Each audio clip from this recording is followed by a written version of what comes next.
안녕하세요. 앞으로 인터넷 방송 파도TV를 통해서 이희경의 심리치료로 여러분에게 일주일마다 한 번씩 인사드리게 될 이희경입니다. 처음 이 사례는 고등학교 학생인데 등교 거부 사례로 저에게 의뢰된 학생입니다. 여학생이고요. 아주 활달하고 좀 다혈질로 보이는 건강한 그런 아이였습니다. 엄마하고 저희 치료실에 오게 된 동기는 아이가 인천 시내에서도 좀 성적이 좋은 여상에 다니고 있었는데 전공이 마음에 맞지 않아서 컴퓨터 통신과라고 이 아이는 아주 기계치고 기계를 하면 아주 치가 떨린다 이렇게 말을 했는데도 어머님이 옆에서 좋은 학교인데 네가 좀 참고 다니면 되지, 여자면 요리 다 하는 건데 꼭 요리 과를 가야 되는가 그러면서 아주 차분하고 그 어머님 외모는 이조시대에서 나온 사람처럼 정말 목소리 톤도 높이지 않고 음전하게 말하시는 분이셨어요. 우리 혜윤이는 이제까지 다이어트고 아니면 뭘 배워도 3일을 가는 법이 없다고 이렇게 말씀하시면서 이번에도 아마 지금 하는 공부가 싫으니까 또 이렇게 기분에 이렇게 휩쓸려서 얘기하는 거지 뭐 이게 오래갈 내용은 아니라고 이렇게 말씀을 하시자 그 혜윤이는 옆에 있다가 엄마를 째려보면서 굉장히 화를 냈어요. 아니 내 말을 항상 믿어주지도 않고 전 그래서 그런 것이 아니다. 정말 학교에 적응을 못하겠고 배우는 공부에 흥미도 없다고 이렇게 말을 막 했어요. 그러니까 이제 제가 어머님이 딸을 조금 나가게 한 다음에 어머님한테 좀 자세한 얘기를 들으니까 어머님이 조그맣게 말씀하시면서 제가 실제로는 친엄마가 아니다. 근데 혜연이는 모르고 있다. 제가 아주 어렸을 때 혜연이한테 다시 들어왔는데 그때 내가 좀 몸이 허약해서 좀 내가 시골에 있다가 왔다 이렇게 하면서 친엄마 노릇까지 했는데 뭐라 그럴까 지금 자기 딸은 열심히 이렇게 길렀다고 하는데도 아이가 지금 저렇게 학교를 안 간다고 하자 집안에서 지금 자기 위치가 굉장히 어색해지고 남편이나 시댁 식구들한테 지금 눈총을 받는 입장이라 그러면서 꼭 좀 잘 부탁한다고 이렇게 말씀을 하셨어요. 그래서 제가 어머님은 여러 가지로 혜연이를 잘 키우려고 하는데 혜연이가 저렇게 방황해서 속이 상하신 거군요 했더니 어머님이 아주 눈물까지 조금 살짝 비치셨어요. 그러고 나서 이제 혜연이를 들어오라고 해서 얘기를 들으니까 혜연이는 늘 엄마가 자기만 구박하고 집안일도 자기 먼저 시키고 이번 일도 자기에겐 들어주지도 않고 무조건 학교를 다녀야 된다 그러면서 윽박질렀다 그러면서 아주 분에 못 이겨서 좀 씩씩거리는 소리까지 이렇게 냈어요. 그러면서 사실은 자기가 친딸이 아니다. 그래서 깜짝 저는 속으로 놀랬지만 엄마한테 못 들은 걸로 하고 왜 그렇게 생각하느냐고 했더니 자기가 옛날 어렸을 때 초등학교 6학년 때인가 학교에 돌아와서 물을 마시려고 식탁 가까이 갔더니 엄마가 쓰다가만 편지를 보게 됐다고 그렇게 말을 했어요. 그 편지에는 사실은 들어와서 자기가 살았고 친엄마가 아니며 구구절절 이 집에 들어와서 얼마나 고생한 얘기를 한 중간쯤 쓰다가 아마 엄마가 지쳐서 이제 잠이 안방으로 들어가셨는데 본인이 그걸 보게 됐다고 그랬어요. 그래서 제가 너 참 놀랬겠구나 그랬더니 아니요 예상했었어요. 제 밑에 동생이 혜인인데 걔가 나보다 공부도 훨씬 못하고 저는 실업계 갔지만 사실 중학교 때 내신 성적이 30% 아니었거든요. 제 동생은 공부도 훨씬 못하고 그런데도 보면 늘 자기만 야단치고 심부름도 자기만 시키고 어릴 때부터도 딱 보면 자기는 콩쥐고 우리 혜인이는 팥쥐인 거 누가 봐도 다 알았어요. 그래서 제가 조금 유머를 써서 아이를 편안하게 해주려고 그러니까 내가 지금 굉장한 인물과 같이 앉아있구나. 나중에 왕자님과 결혼할 황후마마가 될 건데 이렇게 내가 앉아있으니 영광인걸 이렇게 얘기를 했더니 좀 살짝 웃으면서 울다가 막 웃었어요. 그래서 이제 제가 혜은이를 조금 안정시키기 위해서 선생님이 혜은이랑 쭉 얘기하면서 혜은이 자원을 파악하겠는데 한번 들어보겠냐고 이렇게 했습니다. 그랬더니 아이가 아주 눈을 반짝거렸어요. 그래서 우리 혜은이는 자신이 뭘 하고 싶은지를 잘 알고 있는 것 같다 이렇게 얘기를 해줬고 또 결단력이 있다. 보통 선생님 같으면 내가 진짜 원하는 일이 있어도 그냥 옮기는 게 번거로울 것 같아서 그냥 있을 텐데 학교를 용기 있게 꼭 옮기겠다고 이렇게 주장을 한 거, 이게 참 결단력이 있는 것 같다 이렇게 얘기를 했고, 또 그동안에 학교 옮기는 문제를 아버지한테 맞기도 하고 또 여러 친척들한테 야단도 맞고 엄마한테 꾸지람도 들었는데도 불구하고 끝까지 자기 뜻을 굽히지 않는 거 보면 정말 용기가 있는 학생 같다 이렇게 얘기를 해줬고요. 또 자기 마음속에 있는 생각을 잘 언어로 표현하는 것 같다 또 이런 얘기도 해줬고요. 또 집안일을 지금 보니까 선생님은 클 때까지 집안일을 잘 안 했는 것 같은데 학교 다니면서도 집안일을 잘 도우는 점, 또 키가 또 늘씬했어요. 또 키가 늘씬하다. 또 건강미가 있었기 때문에 건강한 거, 또 항상 그 여러 가지 다양한 요리법을 개발한다고 했기 때문에 실험 정신이 있다. 그러면서 요리를 정말 잘하는 사람은 과학적 사고를 가지고 있어야 되고 창의적이어야 되는데 그런 점이 혜은이한테 있는 것 같다 이렇게 칭찬해줬고요.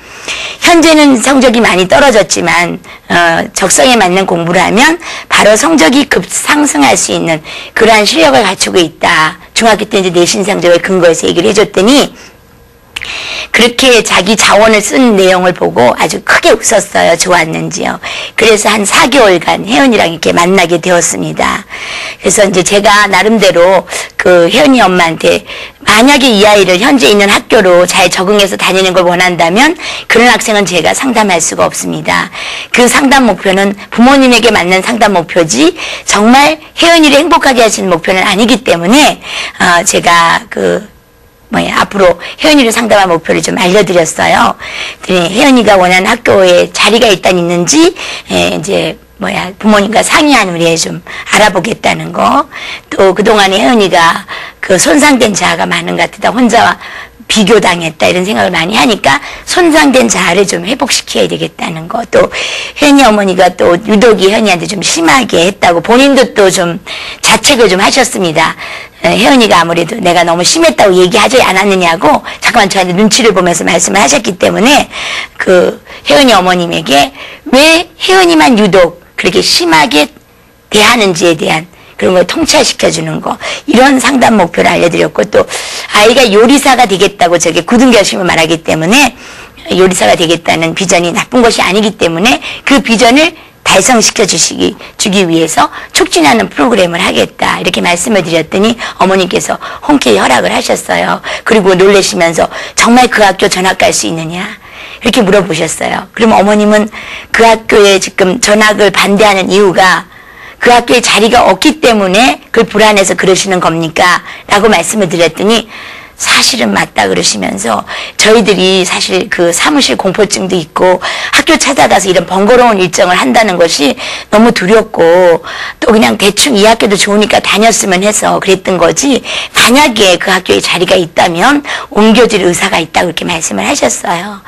그래서 이제 혜연이랑 만나면서 여러 가지 프로그램도 했지만 당장 아이가 너무나 그 학교를 안 다닌다고 강하게 말했기 때문에 시간을 지체할 수가 없어서 바로 제가 그 학교의 교무부장님하고 마침 아는 사이였기 때문에 그 요리학과가 있는 그 학교를 전화를 하게 되었습니다. 그랬더니 마침 TO가 한 자리 있긴 있는데 그 학교는 내신 성적이 더 현재 다니는 학교보다 더 좋아야 되고 경쟁률도 굉장히 높아서 지금 들어오려는 아이는 한 6명 정도가 대기하고 있지만 반드시 들어온다는 보장은 없다. 일단은 그 현재 있는 학교의 생활기록부하고 또 왜 옮기려고 하는지에 대한 이런 사유서를 써서 한번 그 서류를 가지고 와봐라. 서류 접수는 해주겠다. 이런 말씀을 들었어요.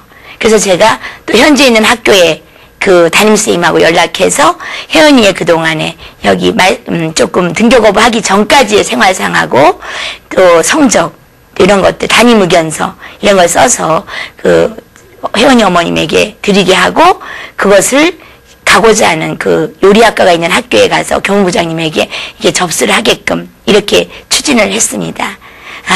그러는 과정에 아이도 많이 마음이 편안해졌고, 물론 될 때까지 마음은 불안했지만 선생님이 이렇게 적극적으로 도와주고 또 거기 학교에서도 긍정적으로 검토를 하고 있다는 걸 알자 아이가 많이 마음이 편안해했어요. 그러면서 한편으로 아이한테는 요리를 너무나 하기 좋아하는 것이 일시적인 감정일 수도 있어서 제가 매일 요리 하나를 해가지고 오고 그 요리를 사진 찍어서 오고 레시피도 써가지고 오고 또 식구들에게 시식한 후에 감상문도 적어오게 하고 이렇게 했습니다. 그랬더니 아이가 정말 똑같은 재료지만 다양한 기법을 이렇게 개발해서 정말 디지털 카메라를 찍어오고 또 식구들에게 품평도 적어오고 이런 식의 얘기를 하길 이렇게 여러 가지 프로그램을 이렇게 같이 병행해서 하게 되었습니다. 그러다 그 학교에서 2학기 되기 전에 8월에 그러니까 8월달 그 개학하기 전에 학교에서 심사를 했는데 혜연이가 워낙 중학교 내신 성적도 좋고 또 요리학과 가려는 그 마음도 확고했기 때문에 혜연이가 그 합격이 결정이 되었어요. 그래서 아이도 너무나 뜻뜻이 기뻐했고 부모님도 그동안 우리가 왜 그랬을까 이렇게 후회하는 마음을 가질 정도로 참 굉장히 좋았지만 아이는 일단 4개월 약속한 대로 계속 저에게 보내기로 했습니다. 그 학교 옮기는 것은 하나의 그 증상의 표현이고 실질적으로는 심리적으로 더 많은 문제가 있다고 봐서 제가 여러 가지 이제 검사도 같이 하고 계속 요리 그 레시피도 쓰게 하고 이렇게 했습니다. 그래서 이제 혜연이 이제 나무 그림을 이렇게 받게 되었는데요. 혜연이 나무 그림을 보면은 굉장히 직선적이고 평행적인 주의기를 보여주고 있어요. 이러한 표현은 고집이 세고 어떤 일에 크게 동요하지 않고 또 현재는 별로 생기가 없음을 나타냅니다. 둥근 모양의 수가는 흔히 청소년기에 나타날 수 있지만요. 공상적이고 또 에너지가 부족한 것을 나타내고 있습니다. 혜연이가 그린 물고기 가족화를 보면요. 본인이 빠져 있습니다. 엄마, 아버지, 또 친오빠, 또 이복동생인 여동생이 그냥 떠다닌다고 했습니다. 목표의식이 없는 가족이나 활력이 별로 없는 약간 그 침체된 가정의 모습을 그리고 있어요. 특히 본인이 빠져 있다고 하는 것은 이 가족의 구성원으로 있기 싫다는 그러한 심리적인 거부감을 뜻합니다. 그 다음 이 혜윤이가 그린 쓰레기통, 정서적인 그 어떤 뭘 버리고 싶은지 이런 걸 알아보기 위한 검사로서 쓰레기통을 그리게 했는데요. 그 쓰레기통에 전학 가기 전에 말다툼을 하고 사이가 좋지 않은 친구인 뭐 정연이, 진주 이렇게 10명 정도의 그 자기 친구들을 버렸고요. 또 성질, 그러니까 자기가 그 기복이 심한 자기 성질, 그 다음 금방 화내는 성격, 또 오버하는 거, 또 자신감 없는 거, 그리고 그 안에 이복 동생인 혜인이를 버렸습니다. 물론 여기에서는 이 그림에서는 가명으로 이렇게 혜진이라고 했지만 진짜 그 자기 이복 동생을 얼마나 마음속으로 질투하고 싫어하는지가 이 쓰레기통에서 이렇게 보여졌어요. 그래서 그 엄마가 정말 자기 표현에 의하면 꼴통인데도 불구하고 더 예뻐하고 편애하고 자기는 어렸을 때부터도 밥하고 빨래하고 정말 모든 심부름을 도맡아 했는데 그 공부도 못하는 그 동생은 그냥 귀한 신주단지 마냥 이렇게 감싸는 것을 보고 아마 굉장히 마음속으로 미웠나 봅니다. 그래서 쓰레기통에 자기 이복 동생을 이렇게 버렸어요. 자, 하여튼 이런 과정을 통해서 현이는 계속 저하고 레시피 작성을 매일 하고 헤어질 때는 제가 그 아이에게 혜인이의 요리 여행이라는 책까지 만들어 이렇게 주게 되었습니다. 아주 만족해 했고 기뻐했어요.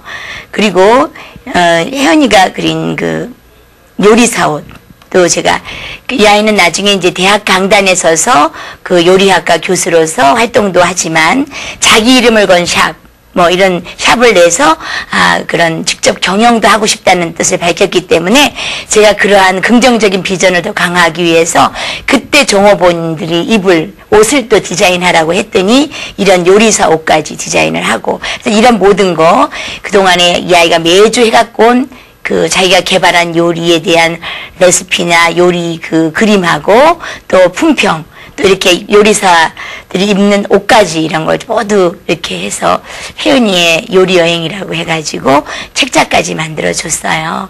그래서 아이가 정말 매우 기뻐했고 그 떠나면서 저에게 정말 감사했다는 그런 편지까지 이렇게 남기고 이렇게 갔습니다.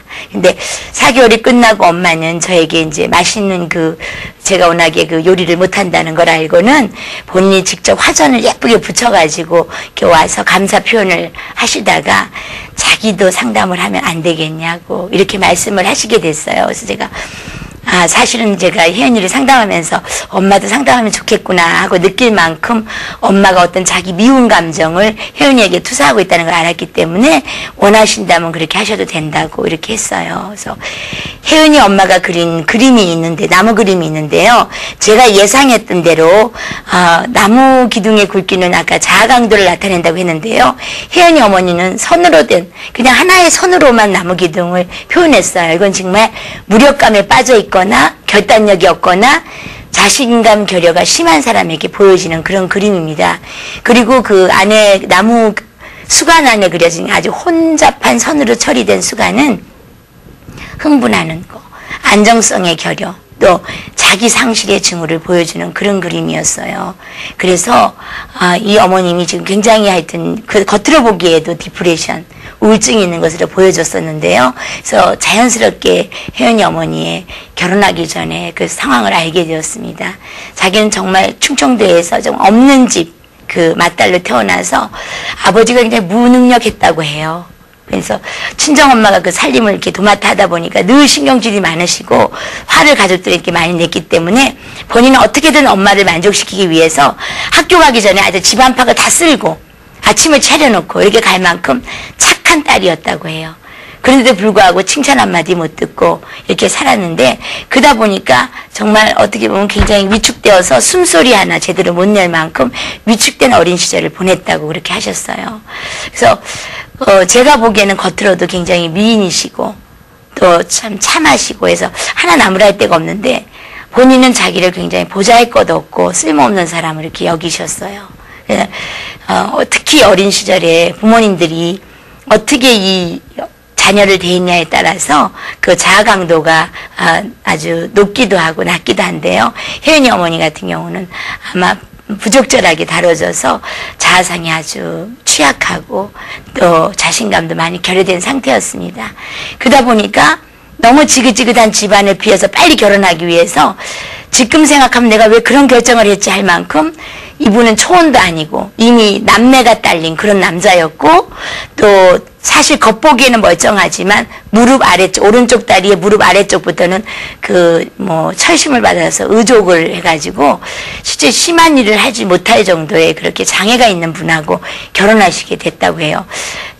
주변에서는 왜 그런 데 결혼하냐 했지만 본인은 나 같은 게 좋아해주는 사람이 있다는 것만으로도 너무 감동해서, 사실 그 당시에는 내가 처진다 이런 어떤 비교를 할 만한 상황이 아니었다고 해요.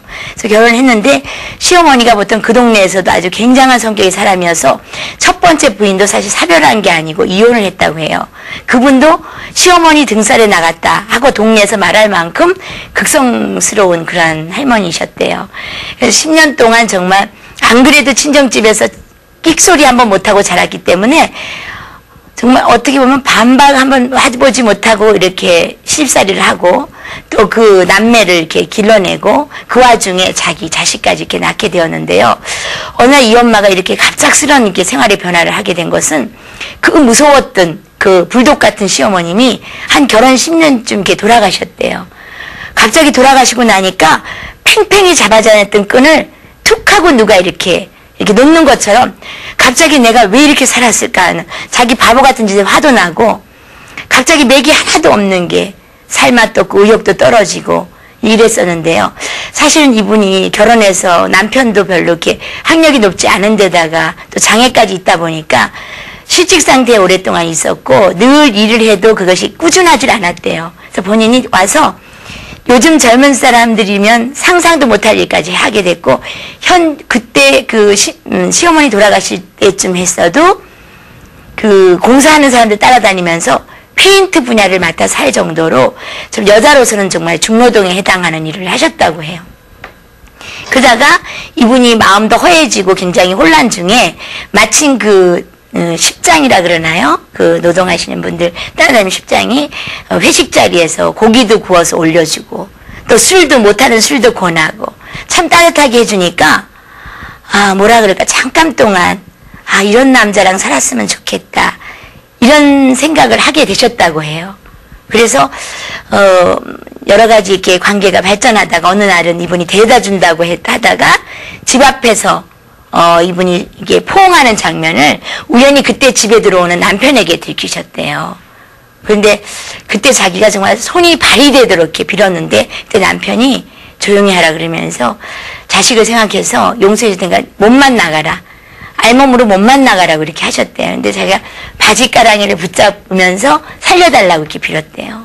그래서 지금 생각하면 그렇게 비굴했던 자기 모습도 화가 나지만 그 당시에는 자기가 이렇게 생각할 겨를이 없었고 너무 많이 이렇게 빌고 이러다 보니까 부부관계도 냉랭해지고 이런 와중에 남편이 용서한다는 말을 해줬으면 좋은데 그런 말도 없이 하여튼 냉랭한 관계가 지속된 과정에서 남편도 괴로웠는지 캐톨릭에서 하는 그 애미 교육을 참가하게 됐다고 해요. 거기서 다른 사람 부부들이 이렇게 얘기하는 거 들으면서 야, 내가 저 정도는 일도 아닌데 저 정도도 못 견딘다고 불만인 부부도 있구나. 그러면서 본인과 그 남편이 정말 다시 한번 시작해보자 이런 마음으로 애미 교육이 끝나고 나서는 잘해보자는 말까지 하셨지만 남편이 용서한다는 말까지는 하지 않았대요.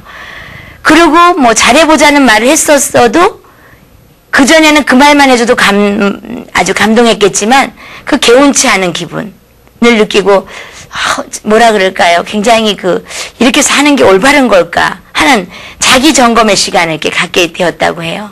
그러다가 이제 남편이 새로 시작한 사업이 카드 리더기라는 그 기계를 하는 사업을 해서 매일 아침에 같이 출근하는데 남편이 의도적인지 아니면 그 길이 지름길인지는 모르지만 늘 그 불륜의 장면을 이렇게 지나가는데 그때마다 가슴이 뛰고 저 가라앉았던 마음이 다시 올라오면서 걷잡을 수 없이 아마 한번 지나가고 나면은 그 마음이 걷잡을 수 없어서 마음을 못 잡고 이래서 자기는 정말 너무 죽을 것 같다고 이렇게 말씀을 하셨어요. 그래서 제가 어머님 마침 카톨릭 신자라고 하니까 성경에서 가늠한 여자에게 예수님이 어떻게 하셨습니까? 그랬더니 그 구절을 10번 이상 읽어도 안정이 안 된다고 또 말씀을 하셨어요. 그래서 제가 신부님에게 고해성사를 해보셨습니까? 했더니 고해성사를 했더니 묵주기도 5번 하라고 보석까지 내려주셨는데도 그걸 해도 그렇게 열심히 살다가 순간의 실수로 이렇게 물거품을 만든 자기 자신을 용서할 수 없었고 또 한편으로는 그래 요즘에 뭐 애인이 다 있다는데 내가 이렇게 죽을 듯이 엎드려 살았는데 그 정도도 못해? 이런 생각도 들었다가 갈피를 잡을 수가 없다고 해요. 그래서 제가 이렇게 크리스찬이시고 해서 여러 가지 방법을 써도 안 된다고 하니까 어느 날 제가 상담하다가 제 경우를 예를 들어드렸어요. 제가 결혼하고 나서 보석 욕심이 참 결혼하는 그때 시즌에 참 보석 욕심이 많다 보니까 호르몬 밑에서 자란 남편이 힘든지도 모르고 무조건 큰 알을 해달라고 해서 진주와 산호보석을 하게 되었다는 그 얘기를 해드렸어요. 그래서 너무 제 나이에 걸맞지 않은 큰 알로 폐물을 받다 보니까 그 폐물이 전혀 저에게 맞지도 않은 그러한 폐물이었는데도 해달라고 제가 우겼다는 그런 말씀을 드렸어요.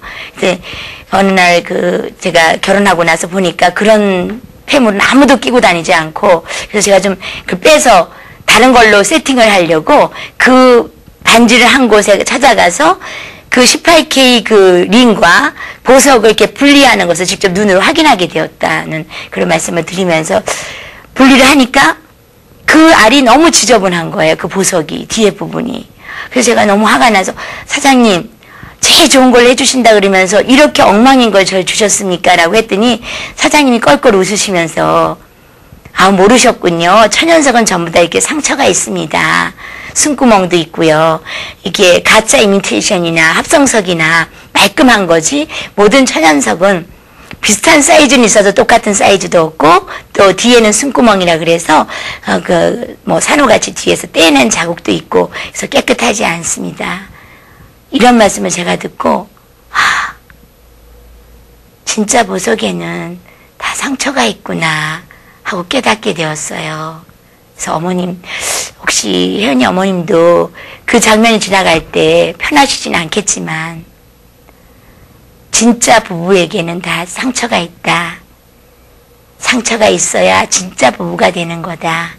이렇게 자신에게 말씀하시면 어떨까요? 라고 했더니 혜연이 어머님이 굉장히 얼굴이 밝아지셨거든요. 그러고 나서 혜연이 어머님은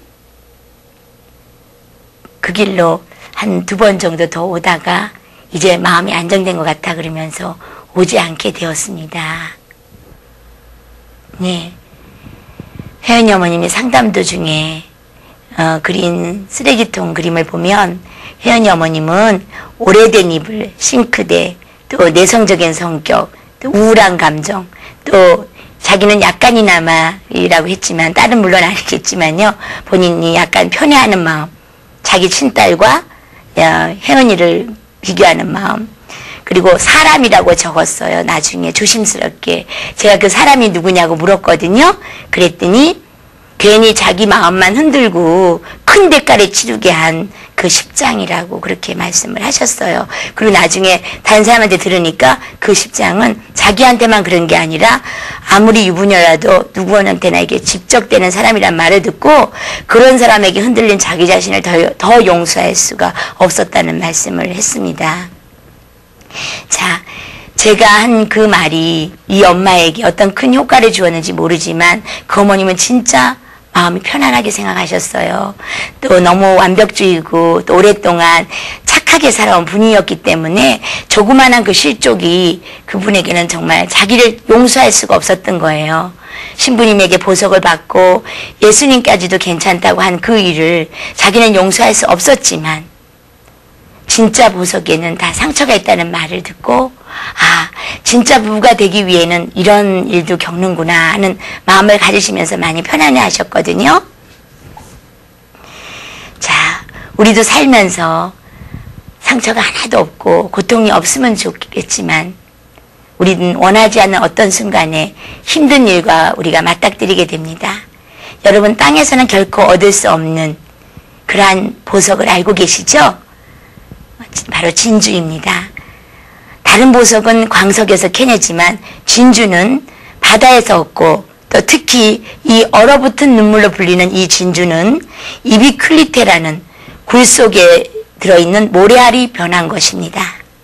굴은 몸속에 모래알이 들어오면 둘 중에 한 가지를 선택합니다.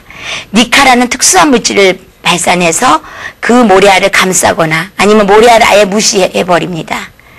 니카를 발산해서 모래알을 감싸면 굉장한 그 굴은 굉장한 고통을 겪는다고 합니다. 근데 그 고통의 결과로 우리는 아름다운 진주가 만들어진다고 해요. 이 모래알을 무시하면 고통은 없습니다. 하지만 점점 그 살은 곪아서 결국 굴은 죽음에 이릅니다. 인생도 마찬가지라고 생각합니다. 삶의 모래알인 역경을 만날 때 사람들은 두 종류로 명확하게 나뉩니다. 역경에 맞서서 당당하게 진주를 만드는 사람과 역경을 회피하려다가 실패하는 사람이 있습니다. 시청자 여러분, 살아가다가 어려움에 처했을 때 우리 안에 있는 지혜와 용기라는 니카를 발산해서 고통을 도리어 자원으로 만드시기 바랍니다. 다음 주에 뵙겠습니다. 안녕히 계십시오.